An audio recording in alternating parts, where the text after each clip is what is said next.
caught in the crossfire. It's caught in the... What's up, guys? Lance the Obscure Movie Guy coming to you once again. Another fun-filled, fact-filled video, trying to change the world one post at a time. And today I am going to continue to go over some women's empowerment type stuff. This one is at the request of my loving wife, who in and of herself is one of the strongest, toughest, best women I know, and I would surely be in a much worse position in my life if it wasn't for her. So not only does she make me be a better man, but she makes me want to be a better man. So I owe a lot to her. So she requested I do a video on some people that she finds empowering,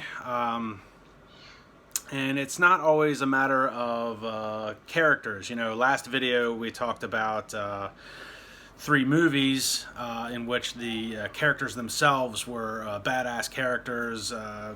You know, a key focal point for Women's Empowerment Month that I'm piggybacking off of the mustache and the beard.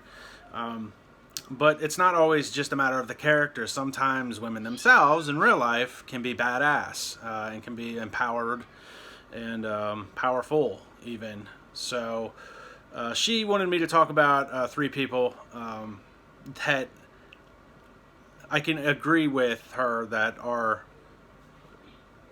pretty awesome people. Well, 2 out of the 3. But the first one she wanted me to talk about was Betty White. And Betty White, America's grandma, unfortunately passed right before the beginning of the year. And even up to that point, she was still working. She actually was working on a documentary that had actually come out from a Fathom Events. Actually came out in January in celebration of her 100th birthday, and she was working on that up until that point, unfortunately, where she passed away. But when you think about Betty White, you don't necessarily think about women's empowerment or being badass. She was never like in an action flick. She's best known for, you know, being on Golden Girls, where she was kind of ditzy.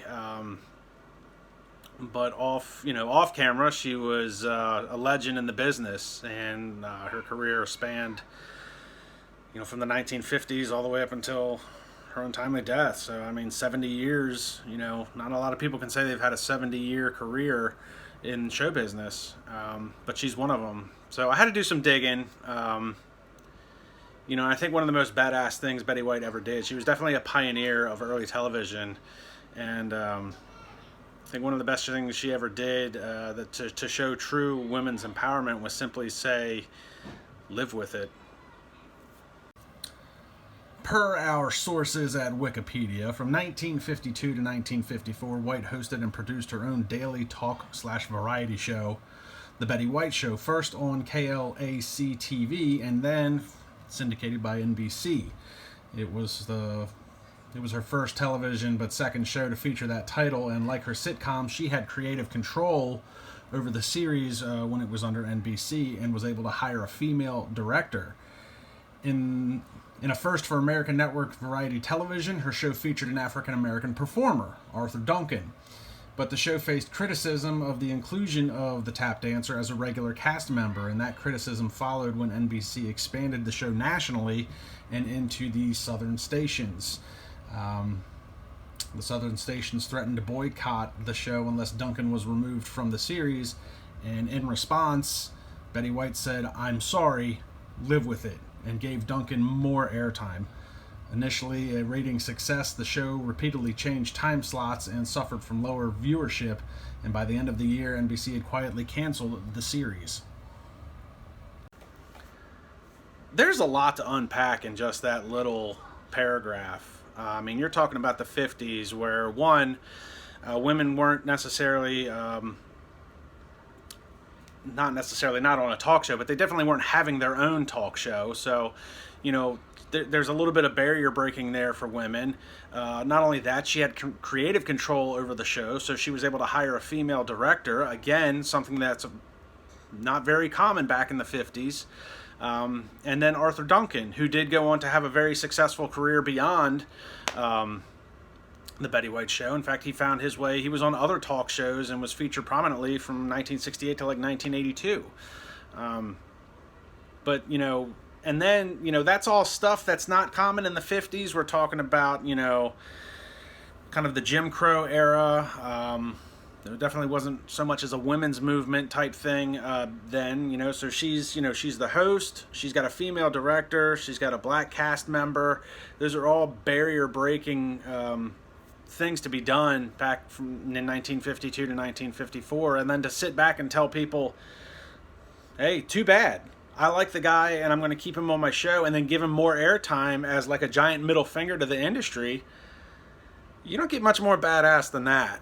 And she definitely deserves a lot more credit for doing that in that era. Just like I said, it's a lot to unpack just in that little paragraph of everything that she did. Obviously, she went on to do other things, Mary Tyler Moore, Golden Girls, movies, and just be America's grandma. Everybody loves Betty White. But that's, back in that time, to do what she did, that's pretty awesome. That's pretty badass, and that is definitely empowering, for sure.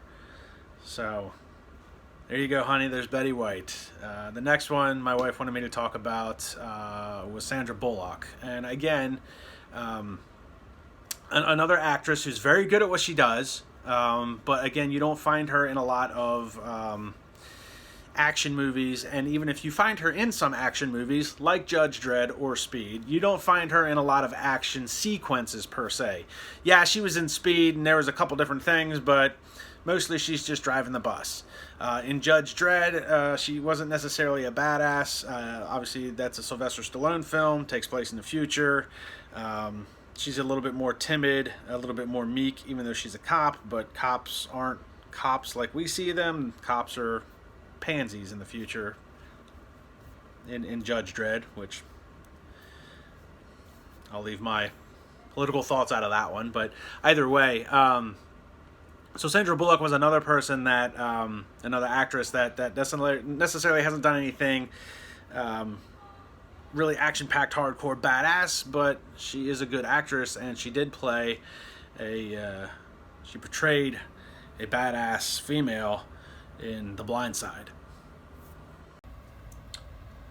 Sandra Bullock would go on to portray Leanne Toohey in the 2009 film adaptation of The Blind Side, in which she won an Academy Award and a Golden Globe for her performance. Leanne Toohey is an American businesswoman and interior designer who's best known for being the adoptive mother of former NFL player Michael Orr. Their story was featured in the 2006 book The Blind Side: Evolution of a Game, and then in 2009, obviously, with the movie. She was born in Memphis, Tennessee, and graduated high school from Bear Crest Christian School, and then would graduate from the University of Mississippi for college, where she would meet her husband, Sean Toohey. Together, they own 85 franchisees of fast food restaurants, including Taco Bell, KFC, Long John Silver's, Pizza Hut. They co-authored a book in 2010 called In a Heartbeat, Sharing the Power of Cheerful Giving. And then also that same year, she was also announced as one of the 3 new design team members for ABC's Extreme Makeover Home Edition. Now, for anybody that's seen The Blind Side and followed some of the information that came out about it afterwards, there was a lot of talk about the inaccuracies of the movie, mostly revolving around Michael Orr himself. There's a few things in there that were obviously not real. Michael Orr did know how to play football, and so not everything about him was completely accurate. But one of the things that they did get extremely accurate was Sandra Bullock's takeaway of Leanne Toohey. Very hard-nosed, no-nonsense type of person, and that came across very well on screen, and that was because Sandra Bullock herself had to take a lot of time and spend a lot of time with Leanne herself. In fact, pre-production, Sandra Bullock actually ended up staying with Leanne for a few days to try and get to know her, learn her mannerisms, how she works, how she operates, and a lot of the stuff about Leanne is true. Leanne does not show mercy for anybody, for anything. She's very hardcore and to the point with what she wants. Sandra Bullock was kind of taken back about how she lives her life, and it's very much, a very, scheduled life, very to the point, matter-of-factly about everything. Leanne was not going to miss a Bible study. She was not going to miss a school function. She was not going to miss church just because Sandra was staying with her for a few days. Sandra Bullock did a really good job pulling it off. And it was actually, the part was originally offered to Julia Roberts, and she turned it down. Thank God. I think Sandra did a better job. But Sandra was actually asked after Julia Roberts. They actually tried convincing Sandra like 3 different times to take on the role. And Sandra Bullock didn't think she was going to be able to pull it off. And it wasn't until after meeting Leanne Tui that she thought maybe she could make it happen, but having to spend time with her in order to get some of those focal points in there. So a lot of the stuff about Leanne in the movie is pretty accurate. Not so much about the stuff with Michael Oher, which is too bad. Michael Oher, former NFL lineman, played for the Ravens. I was from Baltimore, but I had never liked the Ravens. Boo Ravens. That's for all my Ravens fans out there. They know who they are. So, here we go. We talked about Sandra Bullock, Betty White, and also check out The Proposal, just because they're both in that movie together with Ryan Reynolds. So that's a great flick as well. I'm not going to go over that, but you guys should check it out if you haven't seen it. The last one I want to talk about, and yes, this is going to be the last one I want to talk about. My wife wants me to talk about friggin' other people, but you're only getting 3. I do things in 3s. That's what you get, honey. So she wanted me to talk about either Jada Pinkett Smith or Jennifer Lopez. I'm going to go with Jennifer Lopez simply because I'm not a huge fan of Jada Pinkett Smith, even though she is a very good actress.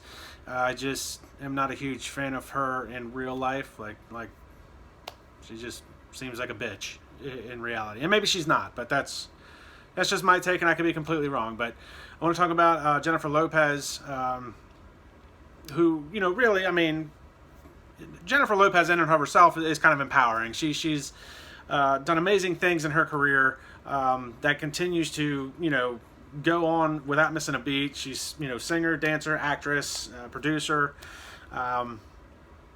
She started at the bottom. She was a fly girl from In Living Color back in the early 90s, worked her way up to a solo artist, worked her way up to an actress. She's actually a very, very good actress. But one of the things my wife really likes that she did was a movie called Enough. Enough is a 2002 American film directed by Michael Apted and is based off of the 1998 New York Times bestseller Black and Blue, written by Anna Quindlen. Stars Jennifer Lopez as Slim, who is a waitress in Los Angeles diner when she meets Mitch, who wards off a customer that is trying to hit on her, and they eventually marry and go on to live happily ever after in an expensive house. But some years later, Mitch is caught cheating on her, and when she threatens to leave, he begins to beat and threaten her. He insists that because he's the breadwinner, he gets to do whatever he wants, and he won't stop his affair. Slim tries to go to Mitch's mother, who's played by Janet Carroll, about the abuse, but she is unsympathetic and implies that the abuse is Slim's fault. She then goes to her best friend, Ginny, who's played by Juliette Lewis, and Ginny tells her to leave him and press charges, but when she goes to the police, they are unable to offer any help. Eventually, Slim does try to get away, but not before Mitch empties her bank accounts, so it's not like she can run to a hotel and get a place to stay and lay low. She does eventually end up getting some help and taking some self-defense classes. The climax of the movie is them ultimately duking it out and her beating the crap out of Mitch, so good for her. All in all, not a bad movie, realistically. It was done in 2002, so obviously views on domestic violence are much different now than they were then. And I think Jennifer Lopez, early on in her film career, did a really good job playing the timid, innocent housewife that unfortunately gotten taken advantage of in many different ways throughout the course of the movie. And it's not that unheard of a story, women that are often caught in abusive relationships that feel like they can't run or they can't find help. I encourage you to find help, to run, whatever whatever you think you're afraid of from running or hiding or fighting back cannot be any worse than what you're already going through. So, but Mitch was played by Billy Campbell, and he pretty much ruined his career. From my wife's perspective, she can't watch anything with that guy in it because she always looks back and goes, "That's that dick from Enough. I don't like him." He did a really good job being the bad guy, and he didn't necessarily actually ruin his career. It's just my wife won't watch anything with him in it, which is too bad because he was the Rocketeer, and I kind of like that movie. It's not a great movie, but it's entertaining enough. Probably his best known movie too. But there you have it. Enough, not a bad flick. I encourage you guys to sit down and at least watch it once to try and understand from a woman's perspective what it's like to be in a relationship like that, and hopefully I don't make my wife feel that way in any capacity. So there you go, honey. There's Betty White, Sandra Bullock, and Jennifer Lopez. I touched on Jada Pinkett Smith, but I'm not going to go into anything with her just because I'm not a huge fan. But like, subscribe, and comment to the video. Tell me what you guys think. Didn't really touch on like actual movies per se, with the exception of Enough. But Betty White, women's empowerment, being badass back in the 50s. Sandra Bullock portraying Leanne Toohey, who is a no-nonsense female and takes life by the reins. And Enough, Jennifer Lopez, a slim, fighting against the system and fighting against her husband for good reason. So let me know what you guys think. Like, subscribe, and comment to the video, and share it. And I'll see you guys in the next one.